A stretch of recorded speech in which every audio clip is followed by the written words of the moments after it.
Jornada com o Livro do Céu, Etapa 1. Em nome do Pai que me criou, do Filho que me resgatou e do Espírito Santo que me santificou, divina vontade, reina na minha vontade. Ó minha mãe, eu te amo, tu me amas, dá-me um gole da divina vontade para minha alma. Me abençoa, Mãe, para que todas as minhas ações sejam feitas diante de vossos olhos maternais. Vinde, Espírito Santo, vinde por meio da poderosa intercessão do Imaculado Coração de Maria, vossa amadíssima esposa e nossa mãe. Amém.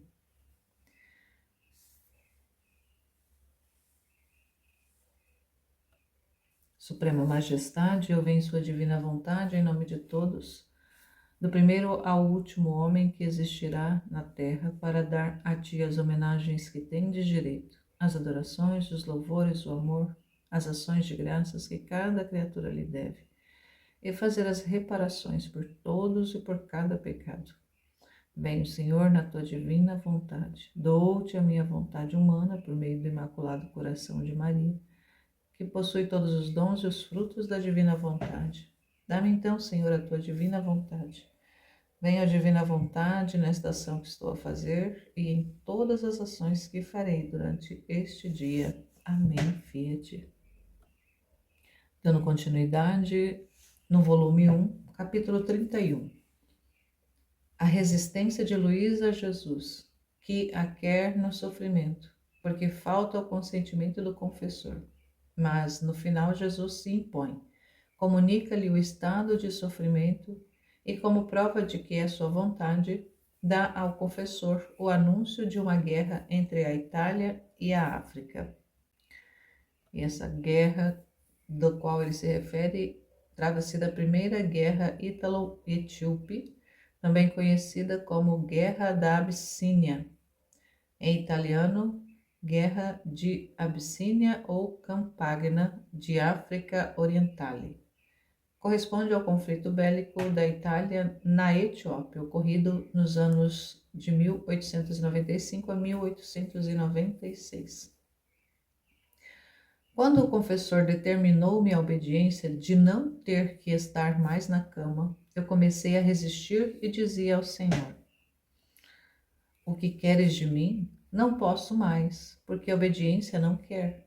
Mas se queres dar luz ao confessor, então eu estou disposta a fazer o que queres. E passei toda uma noite discutindo com o Senhor. Quando vinha, ele dizia: meu amado Jesus, tem paciência. Não venhas, porque a obediência não permite que me faças participar em teus sofrimentos. Até que pela manhã eu venci. Sentia-me em mim mesma e livre de sofrimentos. Quando em um instante veio o Senhor e me atraiu de tal maneira a Ele que não pude resistir-lhe. Perdi os sentidos e me encontrei junto com Jesus, mas tão estreitada que, por quanta oposição fazia, não podia separar-me dele. Estando com Jesus, eu me sentia toda aniquilada e tinha um certo rubor pelas tantas oposições que ele havia feito durante a noite. E lhe disse: Santo Esposo, perdoa-me, é o confessor que assim o quer. E ele me disse: não temas, quando é a obediência, eu não me ofendo. E continuou: vem a mim, hoje é ano novo, quero dar-te teu presente. Justo aquela manhã era o primeiro dia do ano. Aqui numa nota de rodapé, era dia 1º de janeiro de 1888. Então aproximou seus lábios puríssimos aos meus e derramou um leite dulcíssimo. Beijou-me e tomou um anel do seu lado. Uma nota aqui referente a esse anel. Este detalhe que Jesus tira um anel de seu coração confirma que beijos, carícias, anéis ou derramar na boca líquido amargo leite muito doce e outros gestos ou manifestações do amor do Senhor por Luísa são todas de natureza puramente espiritual e simbólica. É uma linguagem feita de sinais. Ela mesma ocasionalmente indica o significado. E tem algo relacionado no volume 3, do dia 23, no dia 24, 23 e no dia 25 de abril de 1900. Aí ele me disse: hoje quero te fazer ver o anel que te preparei para quando te desposar. Depois me disse: diz ao confessor que é minha vontade que continues estando na cama. E como sinal de que sou eu, dize-lhe que haverá guerra entre a Itália e a África. E se ele te der a obediência para que continues a sofrer, não deixarei fazerem nada. Ambas as partes se porão em paz. No mesmo instante, ao dizer estas palavras, senti-me circundada por sofrimentos como por uma vestimenta, e por mim mesma não pude libertar-me. Pensava: o que dirá o confessor? Mas não estava mais em meu poder. Aqui também uma outra nota. Não estava libertando-se do estado de morte, que ela ficava petrificada. Aquele leite que Jesus derramou em mim me produziu tal amor a ele que me sentia definhar. E sentia tanta saciedade e doçura que depois que veio o confessor e me fez voltar daquele estado, e a família me levou o alimento, sentia-me tão satisfeita que o alimento não descia. Mas para cumprir a obediência, que assim eu queria, tomei um pouco, mas logo fui obrigada a devolvê-lo, misturando com aquele leite doce que Jesus me havia dado. E ele, brincando, me disse: não te bastou o que te dei? Não estás contente ainda? Eu, toda enrubescida, rapidamente lhe disse: o que queres de mim é a obediência. Quando o confessor veio, começou a ficar inquieto e a dizer-me que eu era desobediente, ou então dizia-me: é uma doença. Se fosse coisa de Deus, te teria feito obedecer. Por isso, em vez de chamar ao confessor, deve chamar os médicos. Quando ele terminou de falar, eu lhe disse tudo o que me tinha dito o Senhor, como disse acima. E ele me disse que era verdade que havia guerra entre a África e a Itália. E me disse: veremos se nada acontecer. E assim ficou persuadido de me fazer continuar sofrendo. Um dia, depois de cerca de 4 meses, o confessor veio e me disse que havia chegado notícias de que a guerra que havia entre a África e a Itália, sem fazer nenhum dano entre elas, havia terminado, assinando a paz. Assim, o confessor ficou mais persuadido e me deixou ficar em paz. Então, essa parte aqui da, da obediência que o confessor havia dado para Luísa, para ela não sofrer, para ela não entrar lá no processo de petrificação, ele havia dado essa obediência para ela e ela queria obedecer, mas Jesus acabava que atraía ela de tal forma que ela não tinha como resistir e ela saía do corpo. E quando ela saía, ela ficava petrificada. E quando o confessor retorna para poder tirar ela daquele estado, ele briga com ela, né? Porque ele fala que ela está desobedecendo, que aquilo que ela está tendo ali não é um estado sobrenatural, mas é algo relacionado à psique, que na verdade precisa ali de médicos, e que ela é desobediente. Ele corrige ela. E ela, ali mais que depressa, já faz aquilo que Jesus havia orientado ela.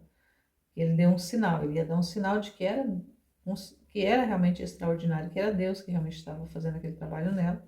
Ele fala dessa guerra entre a África e a Itália. E o professor confirma que realmente há um conflito, mas que ele vai realmente ali observar se... Então ele ali dá a obediência dela, sofrer, deixa ela para sofrer, para ver se realmente vai terminar em paz esse conflito. E alguns meses depois ele tem essa confirmação. Então ele entende ali que realmente é um trabalho divino que está acontecendo e passa a cooperar. E essa cooperação do confessor é vindo tirar ela do estado de sofrimento todos os dias, todas as manhãs, para ela poder escrever, porque durante o tempo em que ela está petrificada, ela está fazendo giros, ela está vendo, ele leva ela nos lugares para ver as realidades, ele vai comunicando muita coisa. E algo assim que me chamou, na hora que eu estava lendo, me veio assim na mente que quando ela fala que quando Jesus veio, ela não pôde resistir. E assim, quando a gente pensa que essas experiências que a Luísa tinha eram experiências místicas, sobrenaturais. E por que que ela saía muitas e muitas vezes ela saía do corpo? E porque ela assim, ela era atraída.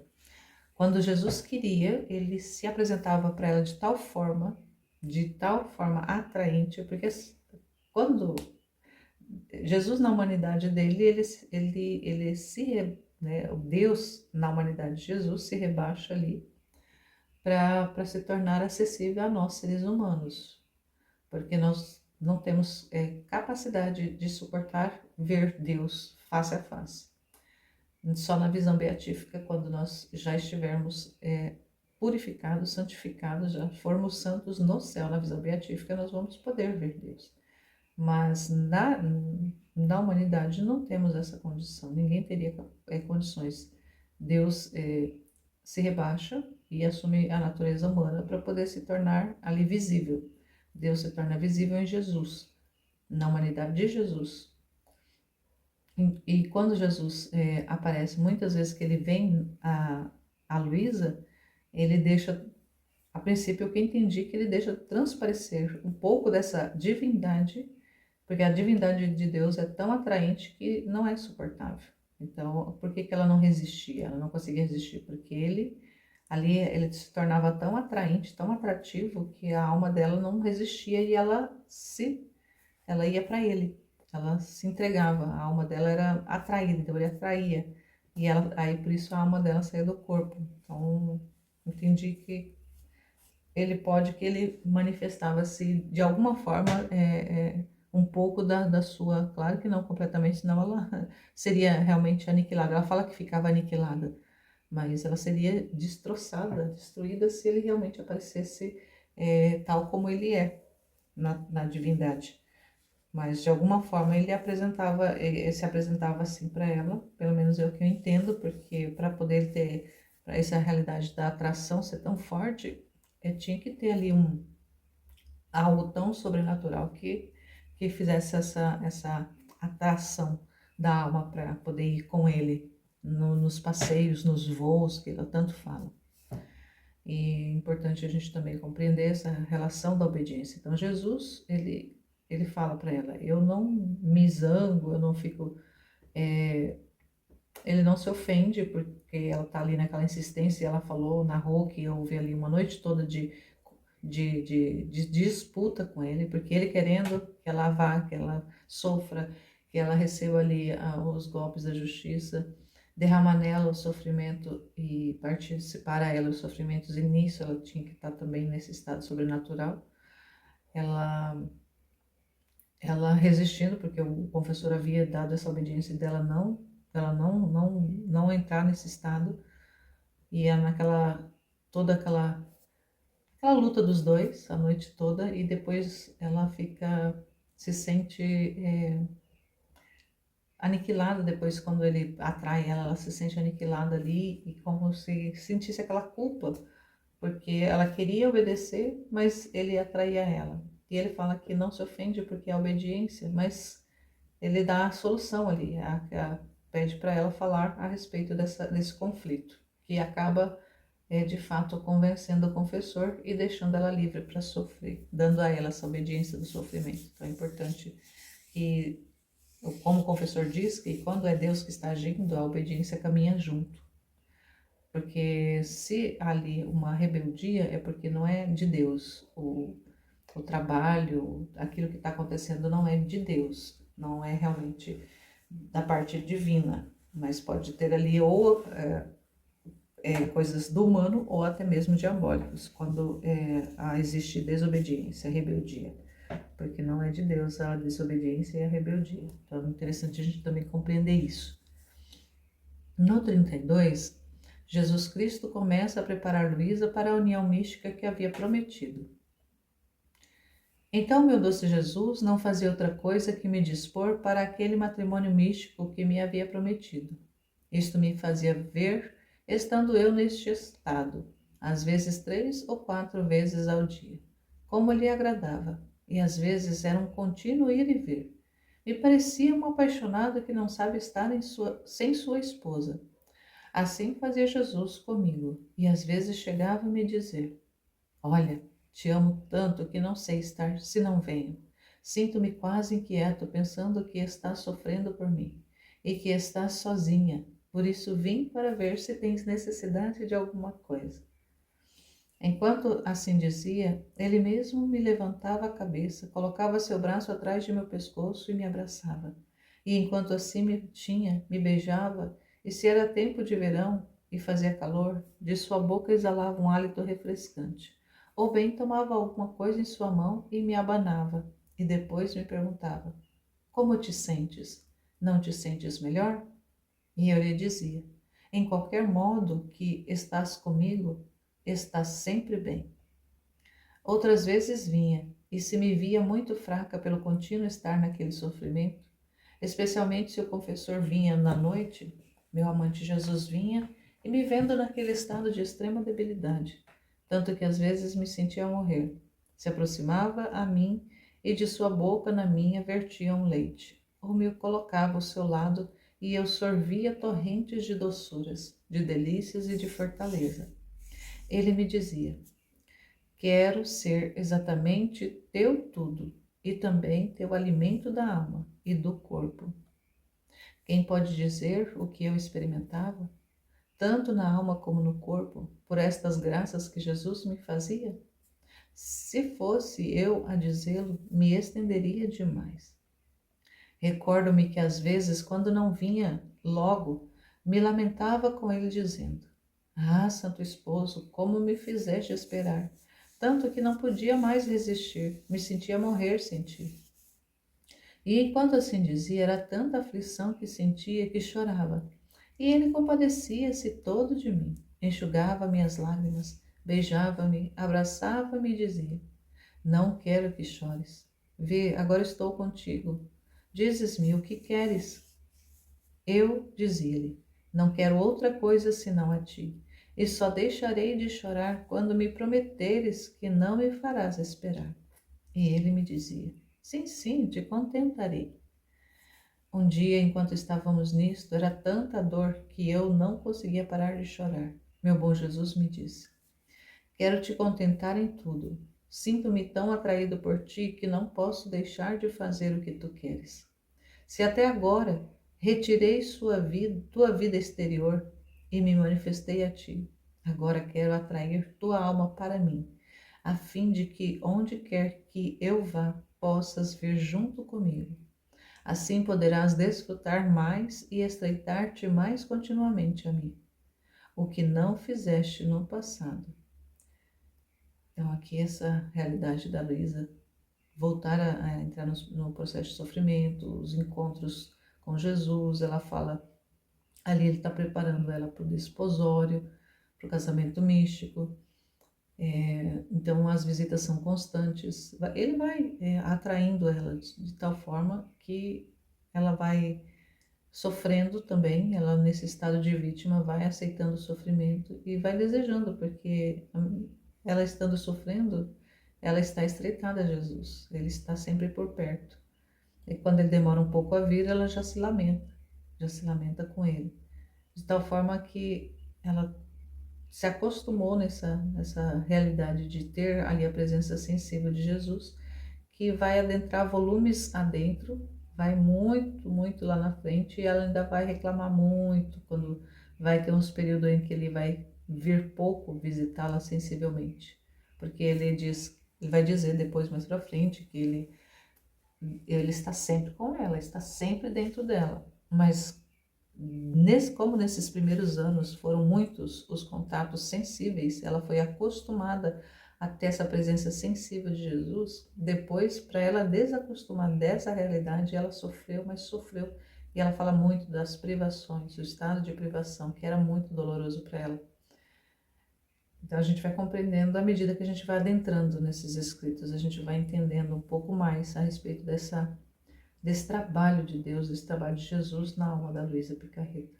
Mas ele estava ali fazendo esse trabalho todo de purificação, preparação, preparando a alma dela para depois depositar o dom. Então é muito extraordinário tudo que aconteceu. E a gente tem assim uma, uma leve noção, mas se o Senhor não abre a nossa inteligência, nosso entendimento para compreender mais profundamente esse trabalho, a gente fica muito na superfície. Então a gente precisa pedir muito a graça, Senhor, dá-nos a graça de compreender esse mistério, esse trabalho todo que o Senhor fez na divina vontade de preparar esta alma tão agraciada, que é essa escolhida, essa pequenina filha da divina vontade escolhida para receber esse dom e a partir dela nós podermos acessar esse dom, estar disponível para toda a raça humana. Mas também foi muito árduo esse trabalho que o Senhor fez, mas que a gente possa compreender dentro da nossa capacidade também e que o Senhor também possa alargar a nossa capacidade de compreensão, para que a gente adentre mesmo nesse mistério, porque é um dom de Deus, é um dom divino que o Senhor depositou na Luísa e está dando, liberando para nós tomarmos posse desse dom também. E o Senhor também vai fazer um processo faz também um processo de purificação na nossa alma, porque é um dom de Deus, é a vida de Deus esse dom, é a vida do próprio Deus, porque é a divina vontade, é a vida de Deus mesmo, que vai sendo estabelecida dentro da alma. E para isso a alma precisa estar purificada. Então a gente precisa aceitar todo o processo de purificação que o Senhor quiser fazer na nossa alma, assim como a Luísa também foi aceitando. Claro que houve várias resistências, mas isso faz parte do processo purificador, porque nós estamos num estado de debilidade, nós estamos num estado de desordem ainda. Então, até que a nossa alma seja ordenada, a nossa vida seja ordenada, existe um processo e a gente precisa acreditar nesse projeto de Deus, da restauração da humanidade na ordem original da criação e aceitar o que Ele vai fazer na nossa alma. Aceitar tudo isso. E a gente vai aceitando à medida que a gente vai conhecendo.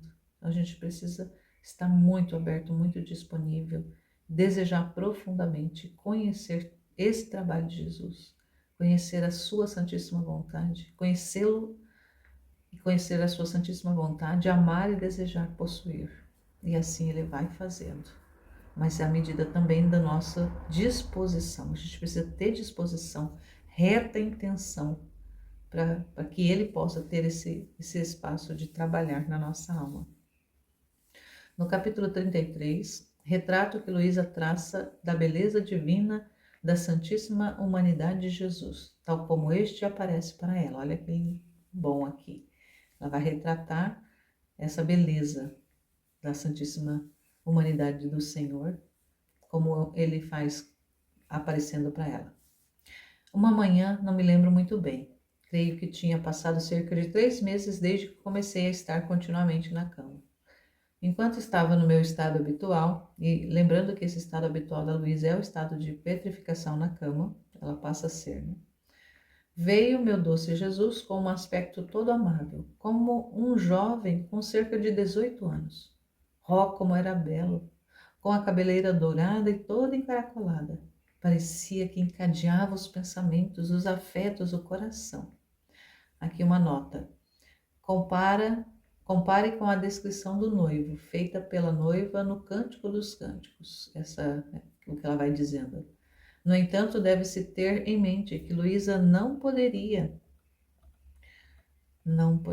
ter conhecido este livro. Muitos de seus versos ecoam de forma pungente, literalmente nas páginas de Luísa. Ela é a noiva. Então aqui é realmente o próprio Senhor dando para ela as palavras para ela descrever. Sua fronte serena e ampla, em que se olhava como dentro de um cristal, se descobria a infinita sabedoria, a paz imperturbável. Oh, como me sentia tranquilizar a mente, meu coração. Aliás, minhas próprias paixões diante de Jesus caíam por terra e não se atreviam a me dar o mínimo incômodo. Eu acredito, não sei se estou errada, que não se pode ver a Jesus, este Jesus, não se pode ver a este Jesus tão belo, se não se está na calma mais profunda, de tal modo que o mínimo assombro de intranquilidade impede ter uma visão tão bela. Assim, ao ver a serenidade de sua fronte adorável, é tanta infusão de paz que se recebe no interior, que creio que não há desastre, guerra mais feroz que diante de Jesus não se acalme.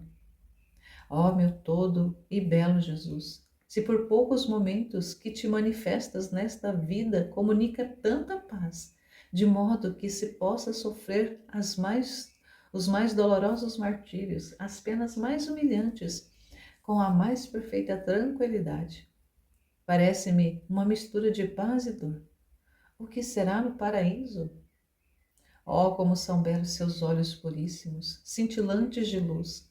Não são como a luz do sol que, querendo olhá-la, danifica a nossa vista. Não. Em Jesus, enquanto é luz, pode-se muito bem fixar o olhar. E só de olhar o interior de sua pupila, de uma cor celeste escura, oh, quantas coisas me dizia.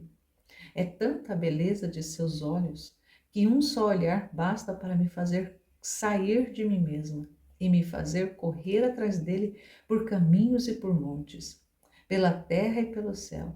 Basta um só olhar para me transformar nele e sentir sair em mim algo de divino.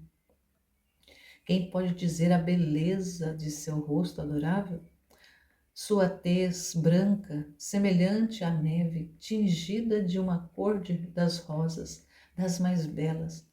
Em suas bochechas púrpuras descobre-se a grandeza de sua pessoa, com um aspecto majestoso e todo divino, que infunde temor e reverência, e ao mesmo tempo dá tanta confiança que, quanto a mim, jamais encontrei pessoa alguma que me desse ao menos uma sombra de confiança que dá meu amado Jesus. Nem em meus pais, nem nos confessores, nem nas minhas irmãs. Assim, esse rosto santo, enquanto é tão majestoso, ao mesmo tempo é tão amável, e essa amabilidade atrai tanto, de modo que a alma não tem a mínima dúvida de ser acolhida por Jesus. Por quão feia e pecadora que se veja. Belo é também o seu nariz afilado, proporcional ao rosto. Graciosa é sua boca, pequena, mas extremamente bela. Seus lábios finíssimos de uma cor escarlate. Enquanto ele fala, contém tanta graça que é impossível poder descrevê-lo.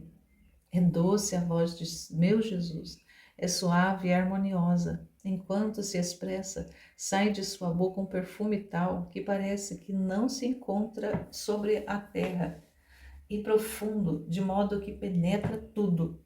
Sente-se descer pelo ouvido ao coração. E ó, quantos afetos produz! Mas quem pode dizer tudo? Pois é tão agradável que julgo que não se pode encontrar outros prazeres como os que se podem encontrar numa só palavra de Jesus. A voz de meu Jesus é potentíssima, é operante, e no mesmo ato que fala, faz o que diz.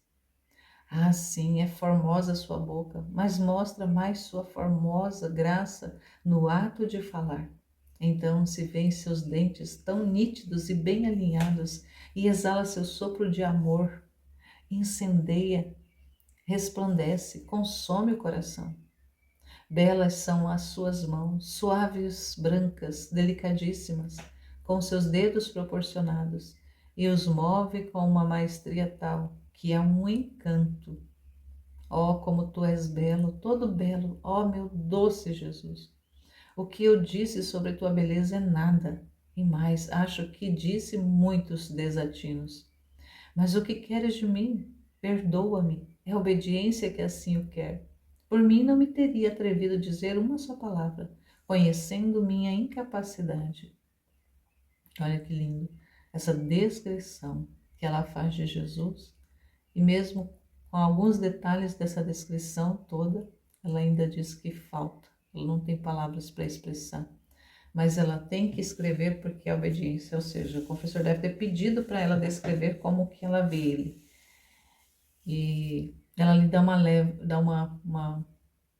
uma breve, um esboço, na verdade, do que ela via, de como ela percebia Jesus, de como que realmente ele aparecia para ela, majestoso, belo, e descreve traços nele. E alguns desses traços que ela descreve coincidem com o que a Valtorta relata no Evangelho, como me foi revelado, porque ela também fala que Jesus é loiro, cabelos encaracolados, olhos azuis, de uma beleza realmente muito atraente. Então, quando eu falava antes, não lembrava mais, porque eu já li esse trecho, mas não lembrava mais dessa descrição que viria a seguir, falando de como que devia ser atrativo a presença, a aparência de Jesus quando ele vinha, que fazia com que ela fosse atraída a ele. Então, aqui, quando ela vem descrevendo, vem confirmando isso, que ele aparecia na humanidade, mas de forma tão bela, de forma tão formosa, de forma tão atraente que, claro que era humano, era na humanidade que ele aparecia para ela, mas não existia, não existe, não existirá um ser humano que possa chegar a essa beleza toda, chegar, claro, Nossa Senhora também era belíssima, como é descrito por quem já teve experiência de vê-la em visões. E também na Valtorta descreve a beleza dela. Aqui também Luizinha algumas vezes fala também dessa beleza da rainha mãe.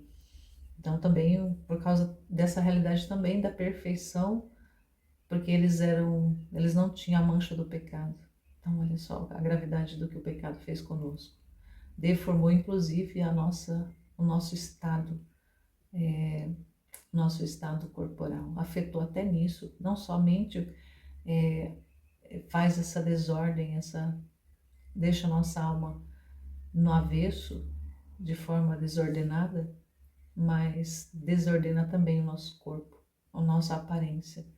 O pecado faz tanto estrago em nós, meu Deus do céu.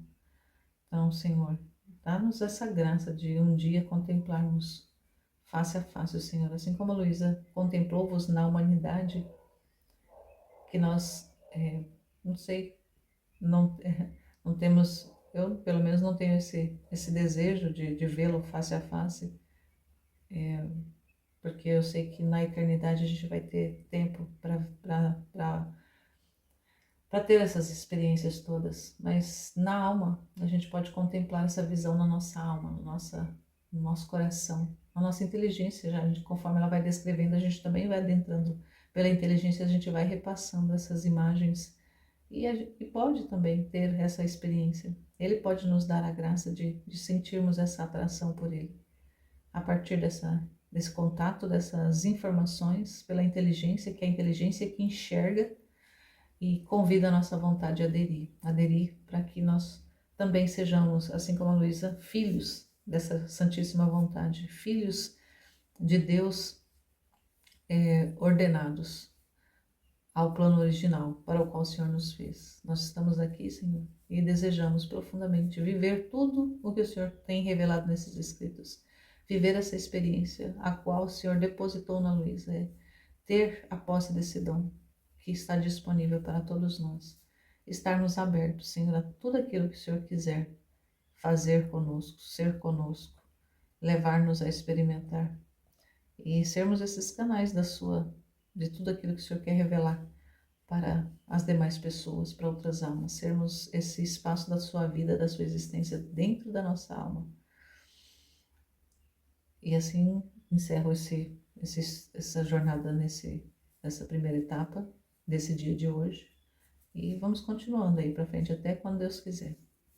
Louvado seja nosso Senhor Jesus Cristo e sua Mãe Maria Santíssima, para sempre sejam louvados.